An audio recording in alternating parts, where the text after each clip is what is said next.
Welcome to Blessing Today. ഇന്നത്തെ Blessing Today നിങ്ങളുടെ ജീവിതത്തിലൊരു വലിയ അനുഗ്രഹമായി മാറട്ടെ. നമുക്കെല്ലാവർക്കും ചേർന്ന് ഈ സമയത്ത് ഈ എപ്പിസോഡ് സാധ്യമാക്കി തീർത്ത സഹോദരങ്ങൾക്ക് വേണ്ടി, അവരുടെ പ്രാർത്ഥന വിഷയങ്ങൾക്ക് വേണ്ടി എല്ലാവർക്കും ചേർന്ന് ഇപ്പോൾ പ്രാർത്ഥിക്കാം. നല്ല കർത്താവേ, ഞങ്ങൾ ഒരുമിച്ച് സിന്ധു ബാബുവിന് വേണ്ടി പ്രാർത്ഥിക്കുന്നു. സിക്കിമിൽ നിന്നുള്ള ഈ സഹോദരിയെ കർത്താവ് ഞങ്ങൾ ചേർന്ന് അനുഗ്രഹിക്കുന്നു. ഇന്നലെ തൻ്റെ വെഡ്ഡിങ് ആനിവേഴ്സറി ആയിരുന്നല്ലോ. കർത്താവ് തിരുനാമത്തിൽ ഞങ്ങൾ ചേർന്ന് ആ സഹോദരി അനുഗ്രഹിക്കുന്നു. എത്രയും വേഗം തനിക്ക് ഒരു കുഞ്ഞുണ്ടാകാൻ വേണ്ടി ഞങ്ങൾ ഈ സമയത്ത് പ്രാർത്ഥിക്കുന്നു. Thank you Jesus. ആ കുടുംബജീവിതത്തെ കർത്താവ് ധാരാളമായി അനുഗ്രഹിക്കണമേ എന്ന് ഞങ്ങൾ പ്രാർത്ഥിക്കുന്നു. ബറോഡയിൽ നിന്നുമുള്ള വെൽവിഷർക്ക് വേണ്ടി ഞങ്ങൾ പ്രാർത്ഥിക്കുന്നു. ഈ സഹോദരിക്ക് വളരെ അനുയോജ്യനായ ഒരു വരനെ നൽകി, ഒരു ജീവിത പങ്കാളിയെ നൽകി അനുഗ്രഹിക്കണമേ എന്ന് പ്രാർത്ഥിക്കുന്നു. സഹോദരിയുടെ മകൾ റിയാനയ്ക്ക് വേണ്ടി പ്രാർത്ഥിക്കുന്നു. അവൾക്ക് നല്ല ആരോഗ്യത്തെ നൽകണമേ എന്ന് പ്രാർത്ഥിക്കുന്നു. ഗുജറാത്തിൽ നിന്നും ഉള്ള വെൽവിഷർക്കായി പ്രാർത്ഥിക്കുന്നു. കർത്താവെ, ഈ സഹോദരിയെ അങ്ങ് അനുഗ്രഹിക്കണമേ. തൻ്റെ മകൾക്കും കുടുംബത്തിനും വളരെ അനുഗ്രഹിക്കപ്പെട്ട ഒരു കുടുംബജീവിതം ഉണ്ടാകാൻ വേണ്ടി ഞങ്ങൾ പ്രാർത്ഥിക്കുന്നു. മകന് വേണ്ടി ഞങ്ങൾ പ്രാർത്ഥിക്കുന്നു.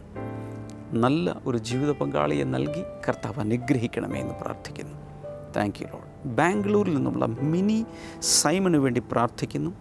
തനിക്കും കർത്താവ് ഒരു അനുയോജ്യനായ ജീവിത പങ്കാളിയെ കർത്താവെ അങ്ങ് നൽകണമേ എന്ന് പ്രാർത്ഥിക്കുന്നു. മാത്രമല്ല, കേരളത്തിലുള്ള വീടിന് നമ്പർ ലഭിക്കേണ്ടതിന് ഞങ്ങൾ ചേർന്ന് ഈ സമയത്ത് പ്രാർത്ഥിക്കുക. അതിൻ്റെ തടസ്സങ്ങൾ യേശുവിൻ്റെ നാമത്തിൽ മാറിപ്പോകട്ടെ എന്ന് പ്രാർത്ഥിക്കുന്നു. കഞ്ഞിക്കുഴിയിൽ നിന്നുള്ള ഷീബ ജോസിന് വേണ്ടി പ്രാർത്ഥിക്കുന്നു. ഒരു സ്വന്തം ഭവനം നൽകണമേ. മകൾക്ക് വേണ്ടി പ്രാർത്ഥിക്കുന്നു. എല്ലാ അലർജിയും പൂർണ്ണമായി മാറേണ്ടതിനായി പ്രാർത്ഥിക്കുന്നു. വിദ്യാഭ്യാസം കർത്താവെ അങ്ങ് അനുഗ്രഹിക്കണമേ എന്ന് ഈ സമയത്ത് പ്രാർത്ഥിക്കുന്നു. തിരുവനന്തപുരത്തു നിന്നുള്ള വെൽവിഷർക്ക് വേണ്ടി പ്രാർത്ഥിക്കുന്നു. ഈ സഹോദരിയുടെ മകന് ഒരു കുഞ്ഞ് ഉണ്ടാകാൻ വേണ്ടി ഞങ്ങൾ ഈ സമയത്ത് പ്രാർത്ഥിക്കുന്നു. മാത്രമല്ല, ഈ കുടുംബത്തിൻ്റെ മേൽ സകല അനുഗ്രഹങ്ങളും അങ്ങ് ചൊരിയണമേ എന്ന് പ്രാർത്ഥിക്കുന്നു. Thank you Jesus. Thank you Lord. ഇന്നത്തെ ഈ ഓരോ കുടുംബത്തെയും അങ്ങയുടെ നാമത്തിൽ അനുഗ്രഹിച്ച് പ്രാർത്ഥിക്കുന്നു. യേശുവിൻ നാമത്തിൽ തന്നെ. ആമേൻ.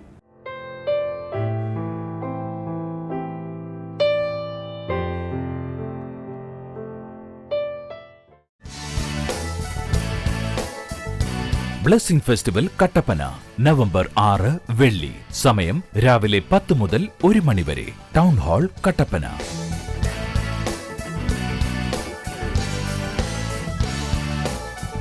ബ്ലെസ്സിംഗ് ഫെസ്റ്റിവൽ കോതമംഗലം നവംബർ 7 ശനി. സമയം രാവിലെ 10 മുതൽ 1 മണി വരെ. കലാ ഓഡിറ്റോറിയം, മൂവാറ്റുപുഴ റോഡ്, കോതമംഗലം.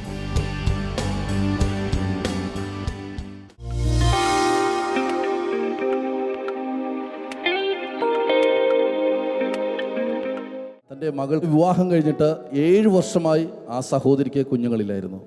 ഒത്തിരി വർഷങ്ങൾ ആ സഹോദരി പല പല ഹോസ്പിറ്റലുകളിൽ പോയി ട്രീറ്റ്മെൻറ്റ് ചെയ്തു, പല മരുന്നുകൾ കഴിച്ചു. എന്നിട്ടും യാതൊരു വ്യത്യാസവും കണ്ടില്ല. അവർ നമ്മൾ ബ്ലെസ്സിങ് സെൻറ്ററിൽ വന്ന് എല്ലാ ആഴ്ചയും ഒന്ന് പ്രാർത്ഥിച്ചു കൊണ്ടിരുന്നു. മാത്രമല്ല, കഴിഞ്ഞ ആഗസ്റ്റ് 15-ാം തീയതി നമ്മുടെ കൊച്ചിൻ ബ്ലെസ്സിങ് സെൻറ്ററിൽ വെച്ചൊരു പ്രെയർ ഡേ നടന്നിരുന്നു. ആ സമയത്ത് ആൻറ്റി വിശ്വാസത്തോടെ തൻ്റെ പ്രാർത്ഥന വിഷയം, മകൾക്ക് കുഞ്ഞുങ്ങളില്ല, കുഞ്ഞിനെ ലഭിക്കണമെന്നുള്ള പ്രാർത്ഥന വിഷയം നമ്മുടെ കൊച്ചിൻ ബ്ലെസ്സിങ് സെൻറ്ററിലേക്ക് അയക്കുകയും ആ കുട്ടിയുടെ ഫോട്ടോ ഒട്ടിച്ച് അയക്കുകയും ചെയ്തു. മാത്രമല്ല, തൻ്റെ മരുമകൻ്റെയും മകൻ്റെയും ഫോട്ടോ അതിൻ്റെ കൂട്ടത്തിൽ വെച്ച് പ്രാർത്ഥിക്കാനിടയായി. സംഭവിച്ച അത്ഭുതം എന്ന് പറയുന്നത് 7 വർഷമായിട്ട് കുഞ്ഞുങ്ങളില്ലായിരുന്നു. എന്നാൽ ആഗസ്റ്റ് 15-ാം തീയതി ആ പ്രെയർ ഡേക്ക് ബ്രദർ ഡാമിയൻ ഓരോ ഫോട്ടോയിൽ വെച്ച് കൈവച്ച് പ്രാർത്ഥിക്കുകയും അവിടെയുള്ള പ്രാർത്ഥനാ വിഷയങ്ങൾക്ക് വേണ്ടി എല്ലാ ദൈവദാസന്മാരും പ്രാർത്ഥിച്ചതിൻ്റെ ഫലമായി ആഗസ്റ്റ് 15-ാം തീയതി ആ പ്രാർത്ഥനയ്ക്ക് ശേഷം ടെസ്റ്റ് ചെയ്തപ്പോൾ പോസിറ്റീവ് റിസൾട്ട് ലഭിക്കാനിടയായിത്തീർന്നു. ഇപ്പോൾ ആ സഹോദരി 1.5 മാസം പ്രഗ്നൻ്റ് ആണ്. 7 വർഷമായിട്ട് തടസ്സപ്പെട്ട് കിടന്ന അനുഗ്രഹം പ്രെയർ ഡേക്ക് പ്രാർത്ഥിച്ചതിൻ്റെ ഫലമായി മോൾക്ക് ലഭിച്ചു. മാത്രമല്ല, മോൻ്റെയും മരുമകൻ്റെയും ഫോട്ടോ കൂടി പ്രെയർ ഡേക്ക് കൊടുത്തു വിട്ടിരുന്നു. ആൻറ്റി അതിനോടൊപ്പം പ്രാർത്ഥിക്കാൻ എഴുതി വച്ചിരുന്നത് അവർക്ക് രണ്ടുപേർക്കും ജോലിയില്ലായിരുന്നു. വളരെ ഇവിടെ സാധാരണ ജോലി ചെയ്തുകൊണ്ടിരിക്കുകയായിരുന്നു. വിദേശത്തേക്ക് പോകണം എന്നുള്ളൊരു പ്രാർത്ഥന റിക്വസ്റ്റാണ് അങ്ങോട്ട് അയച്ചത്. അതും ആ പ്രാർത്ഥനാ ദിവസം കഴിഞ്ഞ് പിറ്റേ ആഴ്ച അതിനും ദൈവം മറുപടി കൊടുത്തു. രണ്ടുപേർക്കും നല്ലൊരു ഓഫർ വന്നു. മെഡിക്കൽ കഴിഞ്ഞു. ഈ 20-ാം തീയതി അവർ വിദേശത്തേക്ക് ജോലിക്കായി പോവുകയാണ്. പിന്നെയുണ്ട് ബ്രദർ സാക്ഷ്യം. ഈ സഹോദരിയുടെ മരുമകൻ്റെ പ്രമാണം എടുത്തിട്ട് താൻ ആളുടെ കയ്യിൽ നിന്ന് 1,00,000 രൂപ വാങ്ങിച്ചിരുന്നു. അതും തനിക്ക് 1,00,000 രൂപ കൊടുക്കാനില്ലാതെ അവർ തരികയില്ല എന്ന് പറഞ്ഞുകൊണ്ടിരിക്കുകയായിരുന്നു. എന്നാൽ ഇവർ അവരോട് പറഞ്ഞു, ആ പ്രമാണം തരികയാണെങ്കിൽ ഞങ്ങൾ ബാങ്കിൽ വച്ചിട്ട് ഞങ്ങൾക്ക് കുറച്ച് ആവശ്യത്തിന് പണം വേണം, നിങ്ങൾക്കും തരാമെന്ന് പറഞ്ഞു. അവർ കൊടുക്കില്ല എന്ന് പറഞ്ഞു. അതും ഈ പ്രാർത്ഥനയ്ക്ക് ശേഷം അവർ ഇങ്ങോട്ട് വിളിച്ചിട്ട് ആ പ്രമാണം ഇവരുടെ കൈകളിലേക്ക് കൊടുത്തു. ആ 1,00,000 രൂപ പിന്നീട് തന്നാൽ മതി, പിന്നീട് തന്നാമെന്ന് പറഞ്ഞ ആ പ്രമാണം ഇവർക്ക് തിരിച്ചു കൊടുത്തു. ആമേൻ, ഹല്ലേലൂയ. കഴിഞ്ഞ ഓഗസ്റ്റ് 15-ന് കൊച്ചിൻ ബ്ലെസ്സിംഗ് സെന്ററിൽ വെച്ച് നമ്മുടെ പ്രാർത്ഥനാ ദിനമായിരുന്നു. ആയിരക്കണക്കിന് എന്ന് പറയാൻ പറ്റില്ല, 10,000-കണക്കിന് പ്രാർത്ഥനാ വിഷയങ്ങളാണ് ഇമെയിലിലൂടെയും തപാൽ മാർഗത്തിലൂടെയും ആളുകൾ അയച്ചുകൊണ്ടിരുന്നത്. മാത്രമല്ല ഫോട്ടോകൾ, രക്ഷിക്കപ്പെടാനുള്ളവർ, മദ്യപാനം മാറാനുള്ളവർ ഫോട്ടോകൾ അയച്ചു തരുന്നു. ഈ സഹോദരി ചെയ്തത്, തൻ്റെ മകൾക്ക് കുട്ടികളില്ല, അതിൻ്റെ പ്രാർത്ഥന വിഷയം എഴുതി ഫോട്ടോയും അയച്ചു കൊടുത്തു. അതുപോലെ മകനും നല്ല ജോലിയിലായിരുന്നു. കർത്താവ് ചെയ്തത്, 7 വർഷമായിട്ട് കുഞ്ഞുങ്ങളില്ലായിരുന്നവർ അടുത്ത മാസം ടെസ്റ്റ് ചെയ്ത സമയത്ത് അവർ പ്രഗ്നൻ്റ് ആണെന്നുള്ള റിപ്പോർട്ട് ലഭിക്കുവാനിടയായി. കരങ്ങളെ ചേർത്തടിച്ച് യേശുവിന് നന്ദി പറഞ്ഞാലും ഹല്ലേലൂയ. ആമേൻ. നമ്മുടെ പ്രാർത്ഥനയെ, നമ്മുടെ കണ്ണുനീരിനെ കാണുന്നവരാണ് യേശു. ഹല്ലേലൂയ. കർത്താവേ, ഞങ്ങൾ ഒരുമിച്ച് സഹോദരിക്ക് വേണ്ടി പ്രാർത്ഥിക്കുന്നു. തൻ്റെ കുടുംബത്തെ ഞങ്ങൾ അനുഗ്രഹിക്കുന്നു. മക്കൾക്ക് വേണ്ടി ഞങ്ങൾ പ്രാർത്ഥിക്കുന്നു. അവരുടെ യാത്രയെ അങ്ങ് അനുഗ്രഹിക്കണമെന്ന് പ്രാർത്ഥിക്കുന്നു. കർത്താവ്, ജോലിയുടെ വിഷയത്തിൽ ഭാരപ്പെട്ടിരിക്കുന്നവർക്ക് വേണ്ടി കർത്താവ് വഴികൾ തുറക്കുന്നതിനായി ഞങ്ങൾ നന്ദി പറയുന്നു. കർത്താവേ, ഹല്ലേലൂയ. ഇന്ന് അത്ഭുതങ്ങളുടെ ദിവസമായിരിക്കാൻ ഞങ്ങൾ നന്ദി പറയുന്നു. ബ്ലെസ്സിംഗ് ടുഡേ യുവജനങ്ങൾക്കായി ഒരുക്കുന്നു The History Makers Regional Teens and Youth Conference. November 10 ചൊവ്വാഴ്ച, SK പൊറ്റക്കാട് ഹാൾ, പുതിയറ, കോഴിക്കോട്. സമയം രാവിലെ 9:30 മുതൽ വൈകിട്ട് 4 മണി വരെ. Worship sessions, Bible classes, leadership trainings, games and more.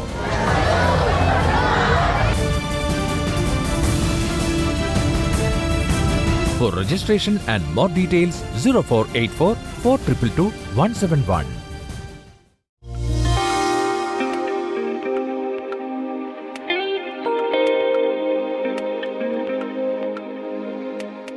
നിങ്ങളിപ്പോൾ 16 വയസ്സിലോ 18 വയസ്സിലോ 20കളിലൊക്കെയാണ് നിങ്ങൾ കിടക്കുന്നത്. ഇനി നിങ്ങൾ 10, 25, 30 വർഷങ്ങൾ, 40 വർഷങ്ങൾ, നിങ്ങളിൽ പല ആളുകളും 50, 60 വർഷങ്ങളൊക്കെ ഇനി ജീവിക്കാൻ കിടക്കുന്നു. ഇനി ഇത്രയും വർഷങ്ങൾ നമുക്ക് ജീവിച്ചു പോകണമെങ്കിൽ ചെയ്യേണ്ടത്, യേശുവിന് ഏത് കാലഘട്ടത്തിലും എൻ്റെ പ്രശ്നത്തെ എടുത്തുകൊണ്ടുപോകാൻ സാധിക്കും എന്ന് വിശ്വസിക്കാനായിട്ട് സാധിക്കണം. കൈകൾ ഉയർത്തിക്കൊണ്ട് ഒരു ഹല്ലേലൂയ പറയാമോ? അല്പം കൂടെ ശബ്ദം ഉയർത്തി ഹല്ലേലൂയ പറഞ്ഞാലും. സങ്കീർത്തനം 143 7-ാമത്തെ വചനം, He healed the broken in heart and bind up the wounds. അവൻ അവരുടെ തകർന്ന ഹൃദയങ്ങളെ മുറികെട്ടുകയും പിന്നെന്താണ്, അവരുടെ മുറിവുകളെ പൊറുപ്പിക്കുകയും ചെയ്യുന്നു. അപ്പോൾ ഇന്ന് ഇവിടെ തകർന്ന ഹൃദയത്തോടെ വന്നിട്ടുള്ളവരുണ്ടായിരിക്കും. മുകളിൽ നിന്ന് നോക്കിയാൽ ഒന്നും കാണില്ല, സൈഡിൽ നിന്ന് നോക്കിയാലും ഒന്നും കാണില്ല. കാരണം എന്താണ്? മുൻപിൽ നിന്ന് നോക്കിയാലും, നിങ്ങളെ പറ്റി നോക്കിയാൽ നിങ്ങൾ തകർന്നിരിക്കുകയാണെന്ന് ആരും പറയില്ല. കാരണം ഏറ്റവും കൂടുതൽ തകർന്നിരിക്കുന്ന ദിവസം നമ്മൾ എന്ത് ചെയ്യും? പെൺകുട്ടികൾ എന്ത് ചെയ്യും? സാധാരണയായിട്ട് ഏറ്റവും കൂടുതൽ നിങ്ങൾ കരഞ്ഞിട്ടുള്ള ദിവസം, അന്നത്തെ ദിവസം നന്നായിട്ട് കാജലെടുത്ത് കണ്ണങ്ങ് നല്ല നീറ്റായിട്ട് എഴുതും. കാരണം എന്താണ്? ആരും ഞാൻ കരഞ്ഞത് മനസ്സിലാക്കരുത്. നന്നായി കണ്ണെഴുതിയാൽ നല്ല സുന്ദരിയായിട്ടിരിക്കും. പെട്ടെന്ന് നമ്മുടെ മുഖത്തെ ക്ഷീണമെല്ലാം മാറിപ്പോകും. അതൊരു വലിയ ടിപ്പായിരുന്നു അല്ലേ? മുഖത്തെ ക്ഷീണമെല്ലാം മാറിപ്പോകും. അപ്പോൾ സാധാരണ രീതിയിൽ നമ്മൾ ആരും അറിയിക്കില്ല നമുക്ക് അങ്ങനെ ഒരു പ്രശ്നമുണ്ട് എന്ന്. നമ്മൾ പൊതുവെ ആരെയും നമ്മൾ എന്ത് ചെയ്യാറില്ല, അറിയിക്കാറില്ല. പക്ഷേ ഓർക്കുക, യേശു കർത്താവ് നമ്മുടെ ഈ പ്രശ്നങ്ങളെ മുഴുവൻ അറിയുന്നുണ്ട്, മനസ്സിലാക്കുന്നുണ്ട്. 1 പത്രോസിന്റെ ലേഖനം 5-ാം അധ്യായം 7-ാമത്തെ വചനത്തിലേക്ക് വരുമ്പോൾ അവിടെ പറയുന്നു, Cast all your anxiety on him because he cares for you. നിന്റെ ഭാരം യഹോവയുടെ മേൽ ഇട്ടുകൊള്ളുക, അവൻ നിന്നെ പുലർത്തും. ഈ cast all your anxiety, casting the burden എന്ന് പറയുമ്പോൾ സത്യത്തിൽ ബ്രദർ ഡാമിയൻ പ്രസംഗിച്ച് ഞാൻ കേട്ടിട്ടുണ്ട്, throwing away, അല്ലെങ്കിൽ മലയാളത്തിൽ പറയുകയാണെങ്കിൽ വലിച്ചെറിയുക. പുറത്തേക്ക് വലിച്ചെറിയുക. അതാണ് അതിന്റെ അർത്ഥം. അതിന്റെ അർത്ഥം നമ്മുടെ ഹൃദയത്തിനകത്ത് കിടക്കുന്ന മുറിവുകൾ, ഹൃദയത്തിനകത്ത് കിടക്കുന്ന വേദനകൾ, സങ്കടങ്ങൾ, ഒരുപക്ഷെ സ്വന്തം വീട്ടിൽ നിന്നോ കൂട്ടുകാരിൽ നിന്നോ ഞാൻ നേരത്തെ പറഞ്ഞതുപോലെ ലഭിച്ചിട്ടുള്ള വേദനകളായിരിക്കാം. ഈ വേദനകളെ നമ്മുടെ അകത്ത് നിന്ന് മറ്റൊരു വ്യക്തി വരില്ല, ബ്രദർ ഡാമിയൻ വരില്ല, മറ്റ് ഒരു ദൈവദാസന് വരില്ല. നാം തന്നെ അതിനെ എടുത്ത് യേശുവിലേക്ക് അതിനെ വലിച്ചെറിയണം. ഈ ക്യാമ്പ് നിങ്ങളുടെ ഇത്തരം മാനസികമായി ഇമോഷണൽ വൂൺസിനെ അല്ലെങ്കിൽ വൈകാരിക മേഖലയിലുള്ള മുറിവുകളെ യേശുവിലേക്ക് വലിച്ചെറിയുന്ന ഒരു ക്യാമ്പായിരിക്കും ഇത്. ഹല്ലേലൂയ. ഇനി നിങ്ങളുടെ ഹൃദയത്തിനകത്ത് 100 ഭാരങ്ങളുണ്ട്, പക്ഷെ നിങ്ങൾ 10 കൊടുക്കുന്നുള്ളൂ, ബാക്കി 90 എന്ത് ചെയ്യും? നിങ്ങളുടെ കയ്യിൽ തന്നെ പിടിച്ചുകൊണ്ട് നിങ്ങൾ ഈ ക്യാമ്പ് കഴിഞ്ഞിട്ട് പോകേണ്ടി വരും. നിങ്ങൾ ഒരു കാര്യം മനസ്സിലാക്കുക, കർത്താവിന് നിങ്ങളെ ചുമക്കാമെങ്കിൽ നിങ്ങളുടെ ഭാരങ്ങളെയും കർത്താവിന് ചുമക്കാൻ സാധിക്കും. അതുകൊണ്ട് ഈ ക്യാമ്പിൽ വെച്ച് ഒരാളോട് പോലും പറയാത്ത രഹസ്യങ്ങൾ, പ്രശ്നങ്ങൾ, വേദനകൾ ഒക്കെ നിങ്ങളുടെ ഹൃദയത്തിൽ കാണും. പക്ഷെ നിങ്ങൾ ചെയ്യേണ്ടത് ഈ ക്യാമ്പിനുള്ളിൽ വെച്ച് അത് കർത്താവിലേക്ക് എറിഞ്ഞിട്ട് കൊടുത്തിട്ടേ കൊച്ചിൻ ബ്ലെസ്സിംഗ് സെന്ററിന്റെ പടിയിറങ്ങാൻ പാടുള്ളൂ. നമ്മൾ എപ്പോഴും കേട്ടിട്ടുള്ള ഒരു കഥയുണ്ട്. ഒരിക്കൽ ഒരു വല്യമ്മച്ചി ഉണ്ടായിരുന്നു. വല്യമ്മച്ചി ഒരു പണ്ടത്തെ കാലമാണ്, ഒരു എന്താ പറയാ 1950-ലോ 60-ലോ നടന്നതാണെന്ന് അങ്ങ് വെക്കുക. ഓക്കെ, 60-ലോ 70-ലോ ഒക്കെ ഉള്ള കാലഘട്ടത്തിലുള്ള ഒരു കഥ എന്ന് പറയാം. ആ വല്യമ്മച്ചി റോഡ് സൈഡിൽ നിൽക്കുകയാണ്. അന്നത്തെ കാലത്ത് മോട്ടോർ വാഹനങ്ങളൊന്നുമില്ല, ആകെയുള്ളത് ഇടയ്ക്ക് വരുന്ന കാളവണ്ടി, അതും വളരെ പണക്കാരായിട്ടുള്ള ആളുകൾക്ക് മാത്രമേ അത്തരം വണ്ടികളൊക്കെ ഉള്ളൂ. കാളവണ്ടിയൊക്കെയാണ് അന്നത്തെ കാലത്തുള്ളത്. ആ അമ്മച്ചി അടുത്തൊരു സ്ഥലത്ത് ഒരു വലിയ പ്ലാവിൽ നിന്ന് ഒരു വലിയ ചക്ക വെട്ടി തലയിൽ ചുമന്നുകൊണ്ട് നിൽക്കുകയാണ്. അതിനുശേഷം അമ്മച്ചി ആ റോഡിലൂടെ നടക്കുകയാണ്. ഏതാണ്ട് ഒരു 3-4 കിലോമീറ്റർ നടന്നാലാണ് അമ്മച്ചിക്ക് വീടെത്തുകയുള്ളൂ. അമ്മച്ചി നടന്നു പോണ വഴിയിൽ പുറകിലൂടെ ഒരു കാളവണ്ടി മണിയടിച്ചുകൊണ്ട് വന്നപ്പം കാളവണ്ടിക്കാരൻ അമ്മച്ചിയെ കണ്ടപ്പം വളരെ സങ്കടം. കാരണം എന്താ, വയസ്സ് ചെന്നൊരു സ്ത്രീ ഇത്രയും ഭാരമുള്ള ഒരു ചക്കയും ചുമന്നുകൊണ്ട് പോവുകയാണല്ലോ. എത്ര പേര് കഥ കേൾക്കുന്നുണ്ട്? ഓക്കെ, അപ്പോ അമ്മച്ചിയോട് ഈ കാളവണ്ടിക്കാരൻ പറഞ്ഞു, അമ്മച്ചി കഷ്ടപ്പെടണ്ട, അമ്മച്ചി ഈ കാളവണ്ടിക്കകത്ത് കയറിയിരുന്നോ, അമ്മച്ചിക്ക് എത്തേണ്ട വീടിന്റെ പടിക്ക് ഞാൻ ഇറക്കി തരാമെന്ന് പറഞ്ഞു. അമ്മച്ചിയെ പെട്ടെന്ന് തന്നെ കാളവണ്ടിക്കാരൻ പുറകിലായിട്ട് ഇരുത്തി, കാളവണ്ടിയുടെ പുറകിലിരുത്തി. നിങ്ങൾ കണ്ടിട്ടുണ്ടാവുമല്ലോ, ഫിലിമിലൊക്കെ കണ്ടിട്ടുണ്ടാവും, അല്ലാത്ത കാളവണ്ടി കണ്ടിട്ടില്ല. പുറകിലിരുത്തി. മുൻപിലിരുന്ന് കാളവണ്ടിക്കാരൻ എന്ത് ചെയ്യാണ്, കാളയെ തെളിച്ച് മുന്നോട്ട് പോയിക്കൊണ്ടിരിക്കുകയാണ്. കുറേ ദൂരം അങ്ങ് പോയി, കുറച്ച് കിലോമീറ്റർ അങ്ങ് പോയി കഴിഞ്ഞതിന് ശേഷം അമ്മച്ചി എന്താ ഒന്നും മിണ്ടാത്തത് എന്ന് ഓർത്തുകൊണ്ട് കാളവണ്ടിക്കാരൻ തിരിഞ്ഞു നോക്കിയപ്പം നോക്ക്, അമ്മച്ചി തലയിൽ ചക്കയും ചുമന്നുകൊണ്ട് കാളവണ്ടിക്കകത്ത് ഇരിക്കുകയാണ്. ഉടനെ കാളവണ്ടിക്കാരൻ പറഞ്ഞു, അമ്മച്ചി എന്തൊരു പണിയായി കാണിച്ചിരിക്കുന്നത്, അമ്മച്ചി ചക്കയെടുത്ത് താഴെ വെക്ക്, എന്തിനാ അമ്മച്ചി ഇത് ചുമന്നുകൊണ്ടിരിക്കുന്നത്, അമ്മച്ചി കഷ്ടപ്പെടാതിരിക്കാൻ വേണ്ടിയിട്ടല്ലേ ഞാൻ ഈ വണ്ടിക്കകത്ത് അമ്മച്ചിയെ കയറ്റിയത്. അമ്മച്ചി പറഞ്ഞ ഒരു വാക്കിതാണ്, എന്റെ പൊന്നു മോനെ, എന്നെയോ ഈ കാള ചുമക്കിയാണ്, ഇനി ചക്ക കൂടി കാളനെ കൊണ്ട് എന്തിനാ ചുമപ്പിക്കുന്നേ എന്ന് ചോദിച്ചു. പലപ്പോഴും നമ്മൾ ഇങ്ങനെയാണ്, കർത്താവെ ഞാൻ അങ്ങയുടെ കൈകളിലേക്ക് ഇരിക്കുന്നു എന്ന് പറയും, പക്ഷെ ഈ ഭാരം മുഴുവൻ ഞാൻ പിടിച്ചുകൊണ്ടിരിക്കും. ഇത് ഞാൻ അങ്ങേക്ക് തരൂല്ല, ഒരിക്കലും തരില്ല. ഈ കാര്യം ഞാൻ അങ്ങയോട് ഓപ്പൺ അപ്പ് ചെയ്യില്ല, ആരോടും ഞാൻ പറയില്ല. ഒരു നിമിഷം മതി. ഒരു പക്ഷേ നിങ്ങൾ വളർന്നു വന്ന സാഹചര്യം, നിങ്ങളുടെ ജീവിതത്തിലുള്ള പ്രശ്നങ്ങൾ, ഈ കാര്യങ്ങൾ ഒരു നിമിഷം തുറന്നു പറഞ്ഞാൽ മതി. അപ്പോൾ തന്നെ നിങ്ങൾ എന്താ പറയാ, ഒരു ഫ്രീ ബേർഡിനെ പോലെ, വളരെ സ്വതന്ത്രമായി പറക്കുന്ന ഒരു വ്യക്തിയെ പോലെ നിങ്ങൾക്ക് മാറാനായിട്ട് സാധിക്കും. പക്ഷെ പലപ്പോഴും എന്താ സംഭവിക്കുന്നത്, അത് തുറന്നു പറയാൻ നമ്മുടെ ജീവിതത്തിൽ വലിയ വൈമനസ്യങ്ങൾ ഉണ്ടാകാറുണ്ട്. അതുകൊണ്ട് എല്ലായ്പ്പോഴും മനസ്സിലാക്കുക, നമ്മുടെ ഹേർട്ട്, നമ്മുടെ ഇമോഷൻസ്, ഇത്തരം അൺഹെൽത്തി ഇമോഷൻസ്, ഇതിനെയെല്ലാം തന്നെ കർത്താവിനോട് പറയാനും കർത്താവിന്റെ കയ്യിലേക്ക് കൊടുക്കാനുമായിട്ട് സാധിക്കണം. Release the pain and emotions into the hands of Jesus. പലപ്പോഴും നമ്മൾ ഈ നമ്മുടെ ആ വേദനയിലും ആ ദുഃഖത്തിലും ഒക്കെ ഇങ്ങനെ തൂങ്ങിക്കിടക്കാൻ ഇഷ്ടമുള്ള ആളുകളാണ്. നിങ്ങൾക്കറിയാം നിങ്ങൾ എന്തുകൊണ്ടാണ് പലപ്പോഴും ഇങ്ങനെ പെരുമാറുന്നതെന്ന്.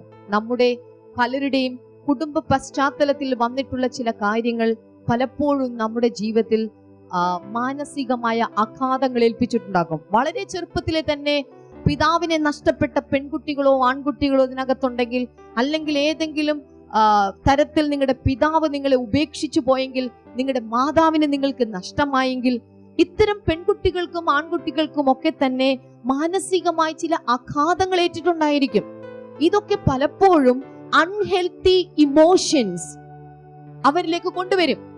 അത്തരം രീതികൾ അവരെ കൈകാര്യം ചെയ്യുന്നു, അല്ലെങ്കിൽ അതാണ് അവരെ കൺട്രോൾ ചെയ്യുന്നത്.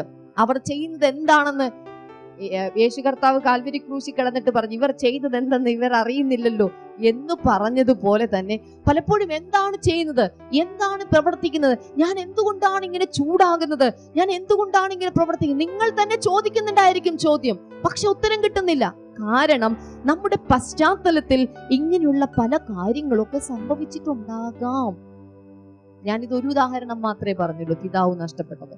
വേറെ പലതും പലതും പലതും ചെറുപ്പത്തിൽ ഏറ്റിട്ടുള്ള വേദനകൾ, ഒരു പക്ഷേ കടഭാര നിമിത്തം വീട്ടിൽ നിന്ന് ഇറക്കി വിട്ട കാര്യങ്ങൾ, ഇങ്ങനെ പലതും പലതും പലതും. അമ്മയും അപ്പനും നിന്ന് കരഞ്ഞുകൊണ്ടിരുന്നത്, ഒരു പക്ഷേ ആത്മഹത്യയുടെ വക്കിൽ നിന്ന് നിങ്ങൾ രക്ഷപ്പെട്ടു പോകുന്നത്, വളരെ ദുരിതപൂർണമായിട്ടുള്ള ഒരു ജീവിതം, പഠനം ഇടയ്ക്ക് വെച്ച് മാറ്റി മറ്റൊരു ഏറ്റവും പഠന നിലവാരം കുറഞ്ഞിട്ടുള്ള ഒരു സ്കൂളിലേക്ക് പോയത്, ഇങ്ങനെ പലതും പലതും ഒക്കെ ആയിരിക്കാം നമ്മുടെ ജീവിതത്തിന്റെ പശ്ചാത്തലത്തിൽ ഉണ്ടായിട്ടുള്ള കാര്യങ്ങൾ. ഇതൊക്കെ നമ്മളിൽ ചില മാനസികമായി അല്ലെങ്കിൽ ഇമോഷണലി നമ്മളിൽ ചില മുറിവുകൾ ഇത് ഉണ്ടാക്കിയിട്ടുണ്ടായിരിക്കും. ഈ മുറിവുകളുടെ ഒക്കെ പ്രത്യേകത എന്ന് വെച്ച് കഴിഞ്ഞാൽ, ഇത് തൂങ്ങിക്കിടക്കുകയാണെങ്കിൽ നമുക്ക് ഒരിക്കലും രക്ഷപ്പെട്ട് മുന്നോട്ട് വരാൻ പറ്റില്ല. ഒത്തിരി ആളുകൾക്കും ഈ മുറിവുകളും ഈ വേദനയിലും തന്നെ ഇങ്ങനെ തൂങ്ങി കിടക്കാൻ ഇഷ്ടമാണ്, അല്ലെങ്കിൽ അതൊരു കംഫർട്ട് സോൺ ആക്കിക്കൊണ്ട് മുന്നോട്ട് പോകാൻ ഇഷ്ടമാണ്. എനിക്ക് ചെറുപ്പത്തിൽ ഇങ്ങനെയൊന്നും കിട്ടിയില്ല, അതുകൊണ്ട് ഞാൻ ഇങ്ങനെ തന്നെ അങ്ങോട്ട് പ്രവർത്തിക്കും. എനിക്ക് അങ്ങനെ ഒന്നും ചെയ്ത് കിട്ടിയിട്ടില്ലല്ലോ, അതുകൊണ്ട് ഞാൻ ഇങ്ങനെയൊക്കെ തന്നെ ചെയ്യും. എന്റെ കാര്യത്തിൽ ഇങ്ങനെ ഒന്നും സംഭവിച്ചിട്ടില്ലല്ലോ, അതുകൊണ്ട് ഞാൻ ഇങ്ങനെയൊക്കെ പ്രവർത്തിക്കും. നമ്മൾ ചിന്തിക്കുന്നത് എനിക്കില്ലാത്ത കാര്യമല്ലേ, അതുകൊണ്ട് ഞാൻ ഇങ്ങനെ ആയില്ലെങ്കിൽ എങ്ങനെയാണ്? പലപ്പോഴും സാത്താൻ ആ വേദനയുടെ, ആ ഹേർട്സിന്റെ, ആ പെയിന്റെ അകത്തേക്ക് തൂങ്ങിക്കിടക്കാൻ വേണ്ടി നമ്മളെ പ്രേരിപ്പിക്കുകയാണ്. അടുത്തിരിക്കുന്ന ആളോട് പറയൂ, നിങ്ങൾ ദൈവരാജ്യത്തിലാണ്. പറഞ്ഞേ, നിങ്ങൾ ദൈവരാജ്യത്തിലെ ഏറ്റവും നല്ല പൗരനാണ്.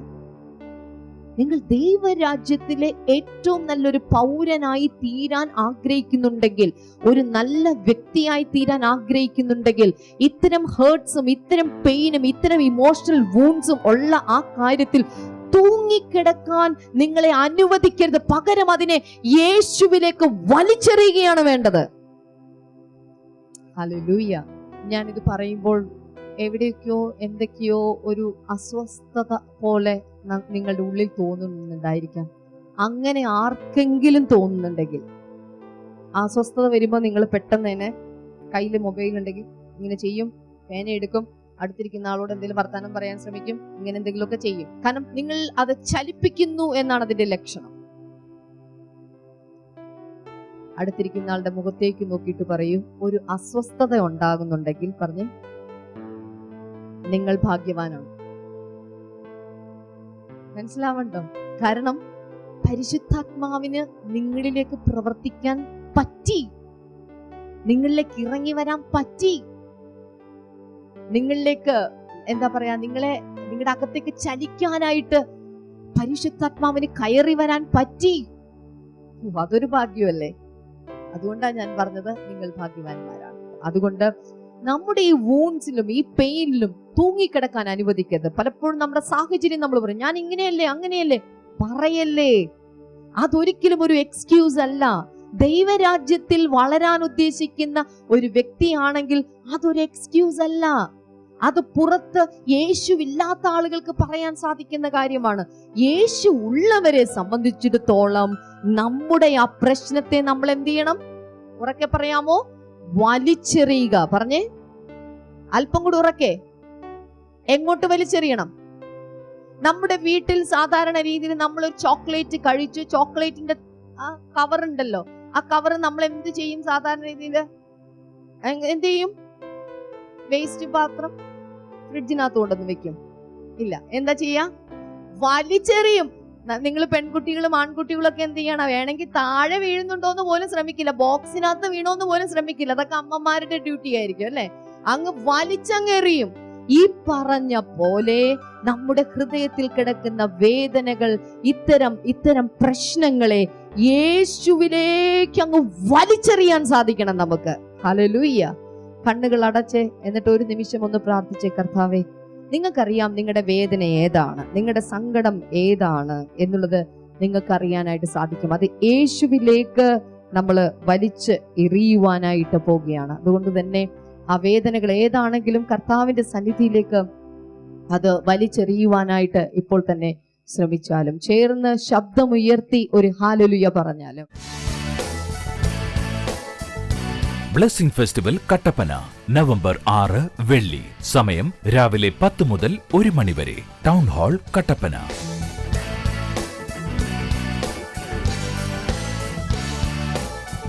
ബ്ലെസ്സിംഗ് ഫെസ്റ്റിവൽ കോതമംഗലം നവംബർ 7 ശനി. സമയം രാവിലെ 10 മുതൽ 1 മണി വരെ. കലാ ഓഡിറ്റോറിയം, മൂവാറ്റുപുഴ റോഡ്, കോതമംഗലം.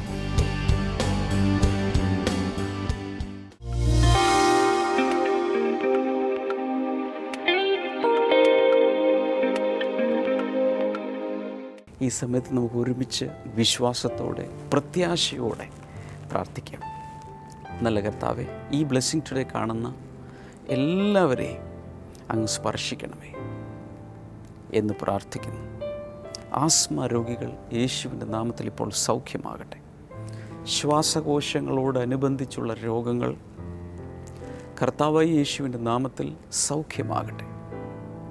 അതുപോലെ ഞരമ്പുകളിൽ പ്രയാസം അനുഭവിക്കുന്ന ചില വ്യക്തികളെ കർത്താവ് സൗഖ്യമാക്കുന്നു. പ്രത്യേകിച്ച് കൈയുടെ ഈ ഭാഗത്തായി ഉള്ള ഞരമ്പുകൾക്ക് പ്രയാസമുള്ള ചിലരെ കർത്താവ് സൗഖ്യമാക്കുന്നു. ഒരു സർജറി വേണമെന്നൊക്കെ പറഞ്ഞിട്ടുള്ള ഈ ഭാഗത്ത് in the name of Jesus ആ സൗഖ്യം നടക്കട്ടെ. തലച്ചോറിനോട് അനുബന്ധിച്ചുള്ള രോഗങ്ങൾ, ബ്രെയിനിലുള്ള രോഗങ്ങൾ, ബ്രെയിൻ ട്യൂമറാകാം, ബ്രെയിൻ ഹെമറേജ് ആകാം, യേശുവിൻ്റെ നാമത്തിൽ ആവിധ രോഗങ്ങളിപ്പോൾ സൗഖ്യമാകട്ടെ.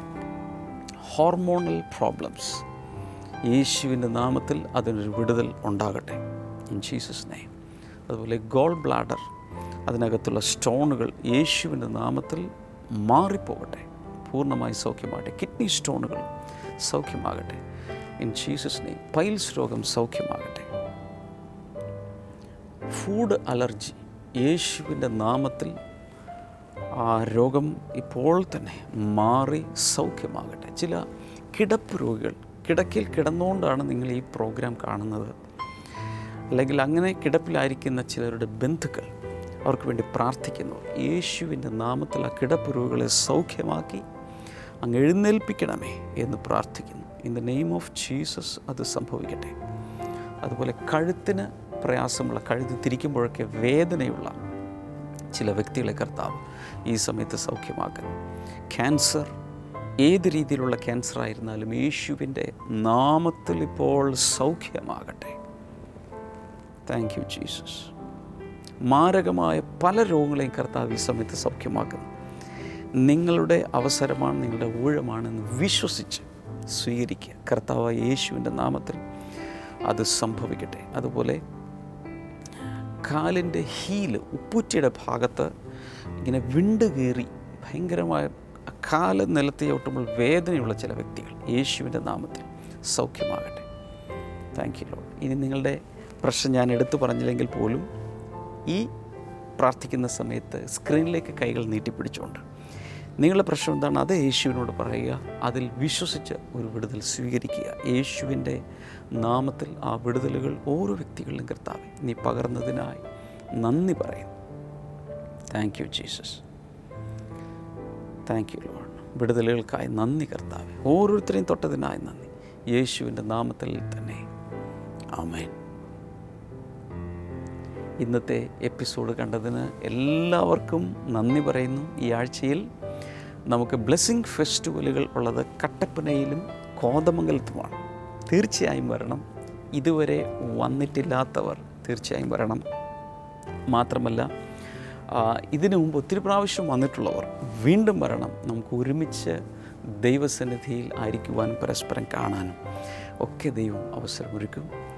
മാത്രമല്ല ഇന്നലെ ഞാൻ നിങ്ങളോട് എപ്പിസോഡിൽ പറഞ്ഞതുപോലെ കൊലോസ്യ ലേഖനത്തിൻ്റെ ഒരു പരമ്പരയായി 40 സന്ദേശങ്ങൾ ഒരുമിച്ചുള്ള ബ്ലെസ്സിങ് സെൻറ്ററിൽ നൽകപ്പെട്ട സന്ദേശമാണ്. 40 സന്ദേശങ്ങളുടെ CD അവൈലബിളാണ്. അത് നിങ്ങൾക്ക് വാഹനം ഓടിക്കുമ്പോൾ അല്ലെങ്കിൽ വീട്ടിൽ അടുക്കളയിൽ ജോലി ചെയ്യുമ്പോൾ തുടർച്ചയായി 40-ലധികം മണിക്കൂറുകൾ കേട്ട് തുടർച്ചയായി ആ വചനം സന്ദേശം പഠിച്ച് അനുഗ്രഹം പ്രാപിക്കാനുള്ള CD-കളാണ്. ഇതാവശ്യമുള്ളവർക്ക് സ്ക്രീനിലെ നമ്പറിൽ വിളിച്ച് നിങ്ങൾക്ക് വിശദാംശങ്ങൾ തേടാം. കർത്താവ് ധാരാളമായി അനുഗ്രഹിക്കട്ടെ. നാളെ നമുക്ക് വീണ്ടും കാണാം. God bless you all. By.